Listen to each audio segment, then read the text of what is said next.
ಆತ್ಮೀಯ ಸ್ನೇಹಿತರೆ, ನಿಮ್ಮೆಲ್ಲರಿಗೂ ಸ್ವಾಗತ. ನೀವು ನನ್ನ ಮೊದಲ ವಿಡಿಯೋದಲ್ಲಿ ಸ್ಟಾಕ್ ಮಾರ್ಕೆಟ್ ಬಗ್ಗೆ ಸ್ವಲ್ಪ ಬೇಸಿಕ್ ನಾಲೆಜನ್ನು ಅಕ್ವೈರ್ ಮಾಡಿದ್ದೀರಿ.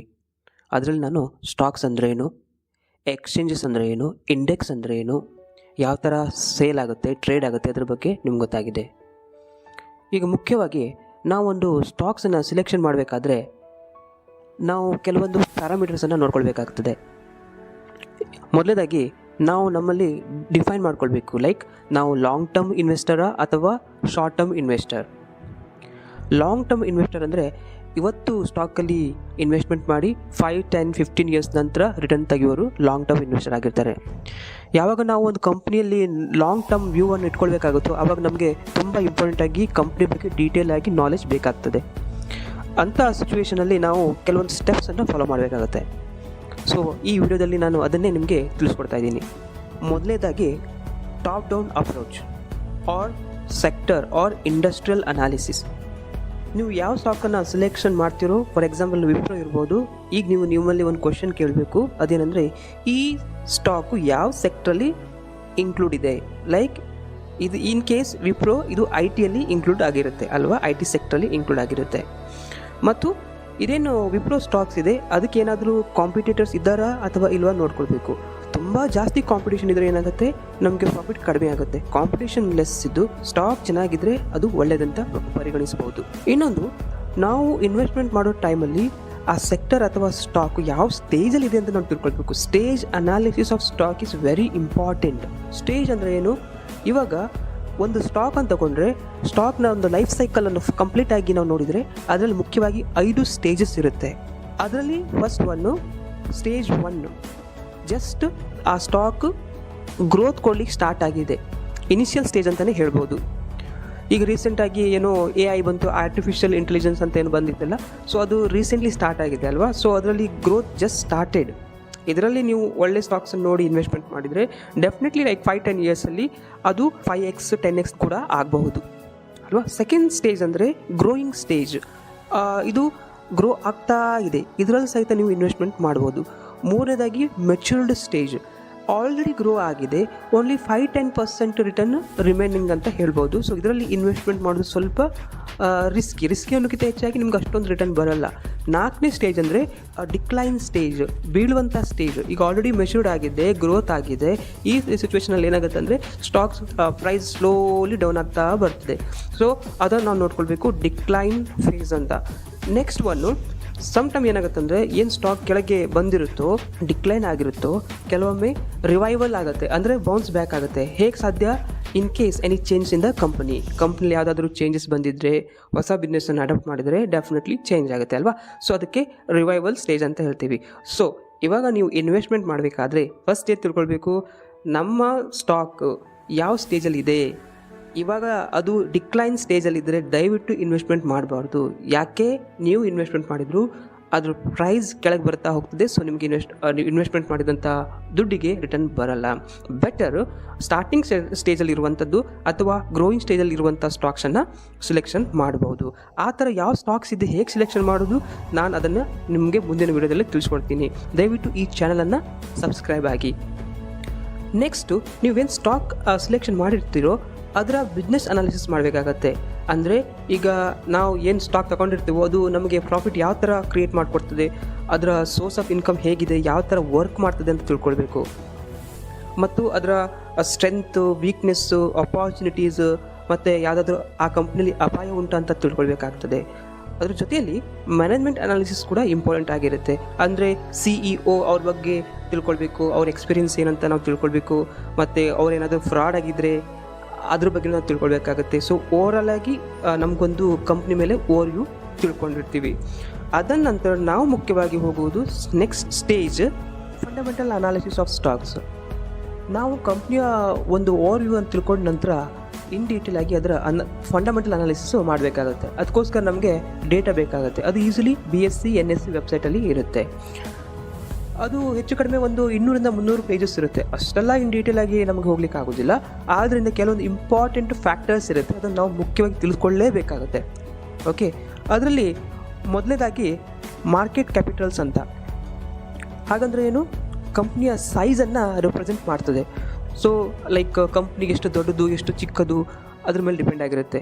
ಅಂದರೆ ಕಂಪ್ನಿಯು ತುಂಬ ಕೋಟಿಗಟ್ಟಲೆ ಹಣವನ್ನು ಹೊಂದಿದರೆ ಅದಕ್ಕೆ ನಾವು ಲಾರ್ಜ್ ಕ್ಯಾಪ್ ಕಂಪ್ನಿ ಅಂತ ಹೇಳ್ತೀವಿ.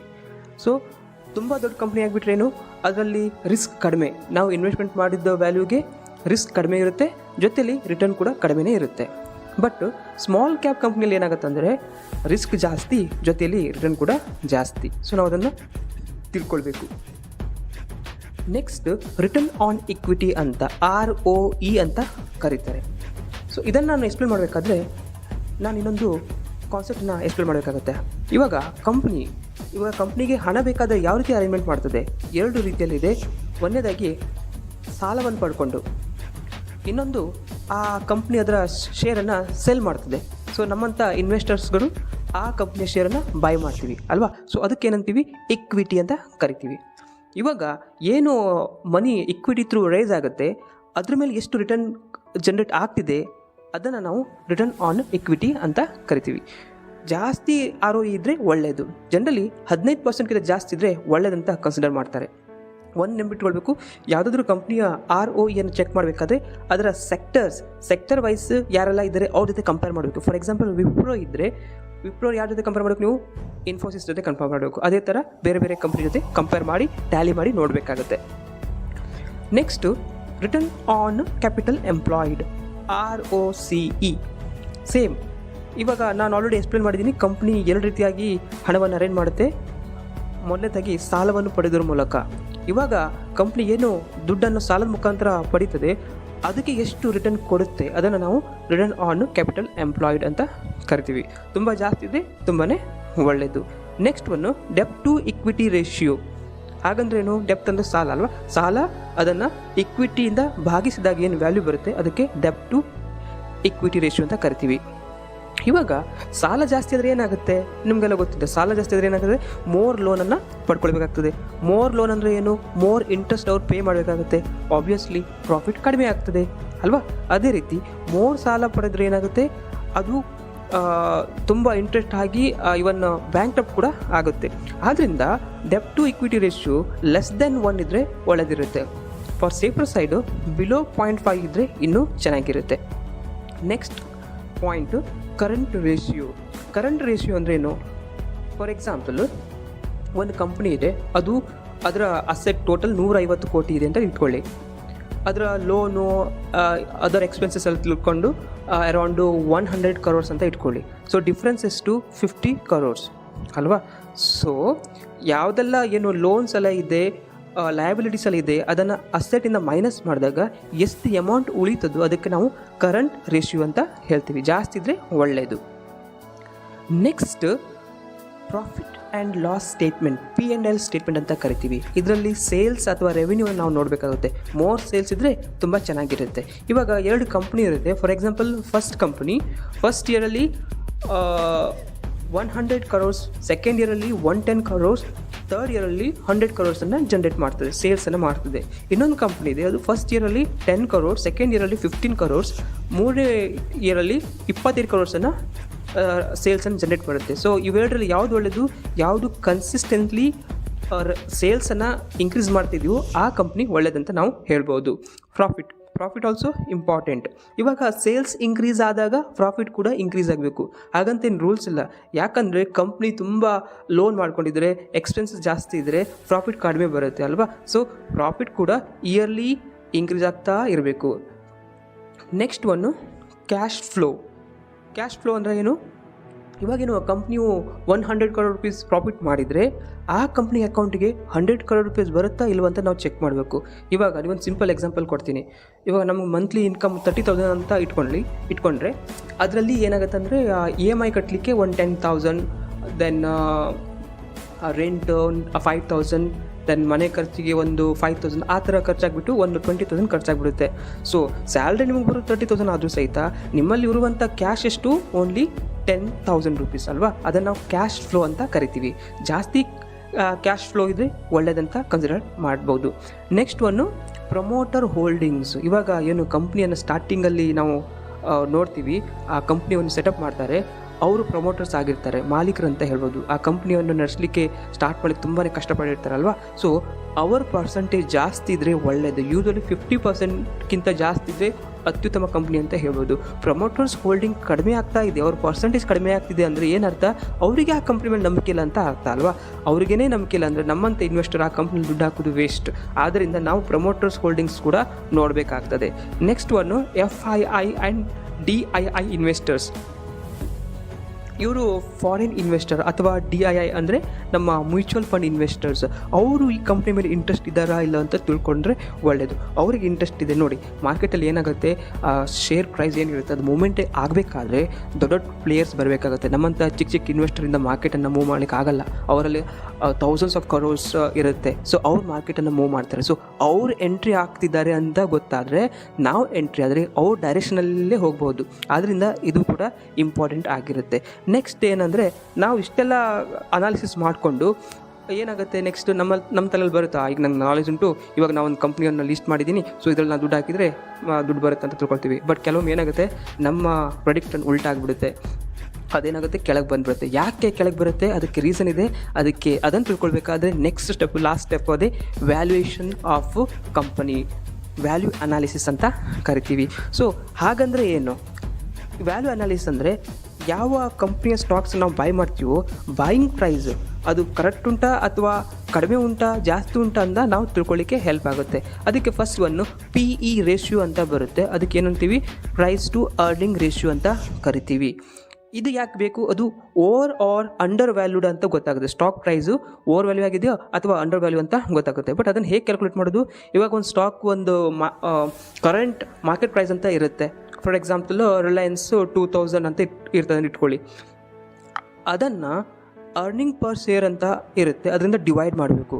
ನಮಗೇನು ವ್ಯಾಲ್ಯೂ ಬರುತ್ತೋ ಅದಕ್ಕೆ ನಾವು PE ರೇಷಿಯೋ ಅಂತ ಕರಿತೀವಿ. For example XYZ company price 2000 ಇದ್ದರೆ ಅದರ EPS ಅರ್ನಿಂಗ್ ಪರ್ ಶೇರ್ 50 ಆದರೆ PE ರೇಷಿಯೋ ಎಷ್ಟಾಗುತ್ತೆ, 2000/50 ಎಷ್ಟು ಬರುತ್ತೆ, 40 ಅಂತ ಬರುತ್ತೆ ಅಲ್ವಾ. ಸೊ ನೆನ್ಪಿಟ್ಕೊಳ್ಳಿ, PE ರೇಷಿಯೋ ಏನಿದೆ ಅದನ್ನು ಯಾವತ್ತೂ ರೆಸ್ಪೆಕ್ಟಿವ್ ಪಿಯರ್ ಗ್ರೂಪ್ ಜೊತೆ ಕಂಪೇರ್ ಮಾಡಬೇಕು. Like Wipro PE ratio is compared with Infosys ಅಥವಾ Nifty 50 ಜೊತೆಗೆ ಕಂಪೇರ್ ಮಾಡಬೇಕು. ಆದ್ರೆ ಒಂದು ನೆನ್ಪಿಟ್ಕೊಳ್ಳಿ, ಯಾವುದೆಲ್ಲ ಸ್ಟಾಕ್ಸ್ ಚೆನ್ನಾಗಿ ಗ್ರೋತ್ ಕೊಡ್ತಾ ಇರುತ್ತೋ ಅದರ PE ರೇಷಿಯೋ ಜಾಸ್ತಿ ಇರುತ್ತೆ. ಇವನ್ ಟೆಕ್ ಕಂಪ್ನಿ ಇರ್ಬೋದು. ಯಾಕೆ ಹಾಗೆ? ಅದರ ಅರ್ಥ ಏನಂದರೆ, ಕಂಪ್ನಿ PE ರೇಷಿಯೋ ಜಾಸ್ತಿ ಇದ್ರೂ ಕೂಡ investors are willing to buy that. ಅದರ ಮೀನಿಂಗ್ ಹಾಗೆ ಅಂತ ನಾವು ತಿಳ್ಕೊಳ್ಬೇಕು. Okay, second one book value. ಇದನ್ನು ಹೇಗೆ ಕ್ಯಾಲ್ಕುಲೇಟ್ ಮಾಡ್ಬೋದು? ಇವಾಗ ಕಂಪ್ನಿ ಏನೆಲ್ಲ ಖರ್ಚಿರುತ್ತೆ, ಲೋನ್ ಇರುತ್ತೆ, ಅವನ್ನೆಲ್ಲವನ್ನು ಕಂಪ್ನಿಯ ಅಸೆಟ್ ಅಥವಾ ಸಂಪತ್ತಿನಿಂದ ಕಳೆದಾಗ ಏನು ಉಳಿತದೆಯೋ ಅದಕ್ಕೆ ನಾವು book value of the company ಅಂತ ಹೇಳ್ತೀವಿ. ಅದನ್ನು ಪರ್ ಶೇರ್ ಕ್ಯಾಲ್ಕುಲೇಟ್ ಮಾಡಿದ್ರೆ ಏನು ಸಿಗುತ್ತೋ ಅದಕ್ಕೆ ನಾವು book value of the stock ಅಂತ ಕನ್ಸಿಡರ್ ಮಾಡ್ತೀವಿ. ಸೊ ಅದನ್ನು ಹೇಗೆ ಕ್ಯಾಲ್ಕುಲೇಟ್ ಮಾಡೋದು? ಬುಕ್ ವ್ಯಾಲ್ಯೂ ಹೇಗೆ ಕ್ಯಾಲ್ಕುಲೇಟ್ ಮಾಡೋದಂದರೆ, book value of company divided by ಭಾಗಿಸು ಟೋಟಲ್ ನಂಬರ್ ಆಫ್ ಶೇರ್ಸ್. ಅದು if it is current market price book ವ್ಯಾಲ್ಯೂಕ್ಕಿಂತ ಜಾಸ್ತಿ ಇದ್ದರೆ ಒಳ್ಳೇದಂತ ನಾವು ಕನ್ಸಿಡರ್ ಮಾಡ್ತೀವಿ. ಇನ್ನೊಂದು ಕ್ವಶನ್ ಇದೆ, ಕಂಪ್ನಿ ಸಡನ್ಲಿ ಸ್ಟಾಪ್ ಆಗಿಬಿಡುತ್ತೆ, ಅವಾಗ ನಮಗೇನು ದುಡ್ಡು ಕಂಪ್ನಿ ನಮ್ಗೆ ಕೊಡ್ತಾರಲ್ಲ, ಅದು ಯಾವ ಬೇಸ್ ಮೇಲೆ ಕೊಡ್ತಾರೆ? ಮಾರ್ಕೆಟ್ ವ್ಯಾಲ್ಯೂ ಮೇಲೆ ಕೊಡ್ತಾರಾ ಅಥವಾ ಬುಕ್ ವ್ಯಾಲ್ಯೂ ಮೇಲೆ ಕೊಡ್ತಾರಾ? ಆನ್ಸರ್ ಏನಂದರೆ ಬುಕ್ ವ್ಯಾಲ್ಯೂ ಮೇಲೆ ಕೊಡ್ತಾರೆ. ನಿಮಗೊಂದು ಗೊತ್ತಿರ್ಬೋದು, ಡಿವಿಡೆಂಡ್ ಅಂತ ಕರೀತಾರೆ. ಹಾಗಂದರೆ ಏನು? ಡಿವಿಡೆಂಟ್ ಅಂದರೆ ಕಂಪ್ನಿಯು ಕ್ವಾರ್ಟರ್ಲಿ ನಮಗೆ ಮನಿ ಕೊಡ್ತಾ ಹೋಗುತ್ತೆ, ಪರ್ ಶೇರ್ ಥರ ಮನಿ ಕೊಡ್ತಾ ಹೋಗುತ್ತೆ ಕೆಲವೊಂದು ಕಂಪ್ನಿ, ನಾಟ್ ಆಲ್. ಸೊ ಅದನ್ನು ಯಾವ ಥರ ಕ್ಯಾಲ್ಕುಲೇಟ್ ಮಾಡ್ತಾರೆ? ಅದನ್ನು ಫೇಸ್ ವ್ಯಾಲ್ಯೂ ಅಂತ ಇದೆ, ಫೇಸ್ ವ್ಯಾಲ್ಯೂ ಬೇಸ್ಡ್ ಕ್ಯಾಲ್ಕುಲೇಟ್ ಮಾಡ್ತಾರೆ. ಹಾಗಂದರೆ ಫೇಸ್ ವ್ಯಾಲ್ಯೂ ಅಂದರೆ ಏನು? ಫಸ್ಟ್ ಟೈಮ್ ಕಂಪ್ನಿ ಯಾವಾಗ ಅದನ್ನು ಅವರು ಪ್ರಮೋಟರ್ಗೆ ಕೊಡ್ತಾರೋ, ಪ್ರಮೋಟರ್ಗೆ ಕೊಡಬೇಕಾದ್ರೆ ಒಂದು ವ್ಯಾಲ್ಯೂ ಫಿಕ್ಸ್ ಆಗಿರುತ್ತೆ ಸ್ಟಾರ್ಟಿಂಗ್ ಟೈಮಲ್ಲಿ, ಅದಕ್ಕೆ ಫೇಸ್ ವ್ಯಾಲ್ಯೂ ಅಂತ ಹೇಳ್ತೀವಿ. ಆಮೇಲೆ ಅದು ಲಿಸ್ಟಿಂಗ್ ಆಗುತ್ತೆ, NSE ಅಥವಾ BSE ವೆಬ್ಸೈಟಲ್ಲಿ ಲಿಸ್ಟಿಂಗ್ ಆಗುತ್ತಲ್ಲ, ಅವಾಗ ಒಂದು ವ್ಯಾಲ್ಯೂ ಬರುತ್ತೆ, ಅದಕ್ಕೇನಂತ ಕರಿತೀವಿ? Market value. Always remember, dividend is given based on face value. ಆತ್ಮೀಯ ಸ್ನೇಹಿತರೆ, ಏನು ಫಂಡಮೆಂಟಲ್ ಅನಾಲಿಸಿಸ್ ಆಫ್ ಸ್ಟಾಕ್ಸ್ ಏನಿದೆಯೋ ಅದು ತುಂಬ ವಾಸ್ಟ್ ಟಾಪಿಕ್. ಅದನ್ನು ಇವನ್ 100 ಅವರ್ಸಲ್ಲಿ ಸಹಿತ ಕಂಪ್ಲೀಟ್ ಮಾಡ್ಬೋದು. ನಿಮಗೆ ಇಂಪಾರ್ಟೆಂಟ್ ಎಷ್ಟು ಬೇಕೋ ಅಷ್ಟನ್ನು ಹೇಳ್ತಿದ್ದೀನಿ ನೋಡಿ. ಸ್ಟಾಕ್ ಮಾರ್ಕೆಟಲ್ಲಿ ಇನ್ವೆಸ್ಟ್ಮೆಂಟ್ ಮಾಡಲಿಕ್ಕೆ ತುಂಬಾ ನಾಲೆಜ್ ಬೇಕಂತಿಲ್ಲ, ಇಂಥದ್ದು ಕೆಲವೊಂದು ಇಂಪಾರ್ಟೆಂಟ್ ನಾಲೆಜ್ ಗೊತ್ತಿದ್ರೆ ಸಾಕಾಗುತ್ತೆ. ಮತ್ತು ನೀವು ನಿಮ್ಮ ಎಕ್ಸ್ಪೀರಿಯನ್ಸ್ ಕ್ಲೋಸ್ಲಿ ಅಬ್ಸರ್ವ್ ಮಾಡ್ತಾ ಇರಬೇಕಾಗತ್ತೆ. ಅದರಿಂದ ನೀವು ಸ್ಟಾಕ್ ಮಾರ್ಕೆಟಲ್ಲಿ ಮನಿಯನ್ನು ಇನ್ವೆಸ್ಟ್ಮೆಂಟ್ ಮಾಡಬೇಕು ಅಂತ ಪ್ಲ್ಯಾನ್ ಮಾಡಿದರೆ ಅದಕ್ಕೆ ನಮಗೆ ಬ್ರೋಕರ್ ಬೇಕಾಗ್ತದೆ. ನಾವು ಡೈರೆಕ್ಟಾಗಿ ಲೈಕ್ ಸ್ಟಾಕ್ಸನ್ನು ಬೈ ಮಾಡಲಿಕ್ಕಾಗಲ್ಲ. ಸೊ ಡಿಮೆಟ್ ಅಕೌಂಟ್ ಬೇಕಾಗುತ್ತೆ. ನಾವು ಇನ್ನೊಂದು ವಿಡಿಯೋದಲ್ಲಿ ಡಿಮೆಟ್ ಅಕೌಂಟ್ ಹೇಗೆ ಓಪನಿಂಗ್ ಮಾಡೋದು, ಕಂಪ್ಯಾರಿಸನ್ ಮಾಡೋದು ಹಾಕ್ತೀನಿ. ದಯವಿಟ್ಟು ಈ ಚಾನಲ್ನ ಸಬ್ಸ್ಕ್ರೈಬ್ ಮಾಡಿ. ಜೊತೆಯಲ್ಲಿ ಡಿಮೆಟ್ ಅಕೌಂಟ್ ಲಿಂಕನ್ನು, ಹಲವಾರು ಡಿಮೆಟ್ ಅಕೌಂಟ್ಸ್ಗಳಿದೆ, ಅದರಲ್ಲಿ ಟಾಪ್ 3 ಡಿಮೆಟ್ ಅಕೌಂಟ್ ಲಿಂಕ್ಸನ್ನು ನಾನು ಡಿಸ್ಕ್ರಿಪ್ಷನಲ್ಲಿ ಕೊಟ್ಟಿದ್ದೀನಿ. ಅದ್ರ ಮುಖಾಂತರ ನೀವು ಅಕೌಂಟ್ ಓಪನ್ ಮಾಡ್ಬೋದು. ಇದರಿಂದ ನಿಮಗೆ ನಾನು ಟೆಲಿಗ್ರಾಮ್ ಗ್ರೂಪ್ಗೆ ಜಾಯಿನ್ ಮಾಡಿಸ್ತೀನಿ. ಅದರಲ್ಲಿ ವ್ಯಾಲ್ಯೂ ಆ್ಯಡೆಡ್ ಕಂಟೆಂಟನ್ನು ಪ್ರೊವೈಡ್ ಮಾಡ್ತಾ ಇರ್ತೀನಿ. ಧನ್ಯವಾದಗಳು.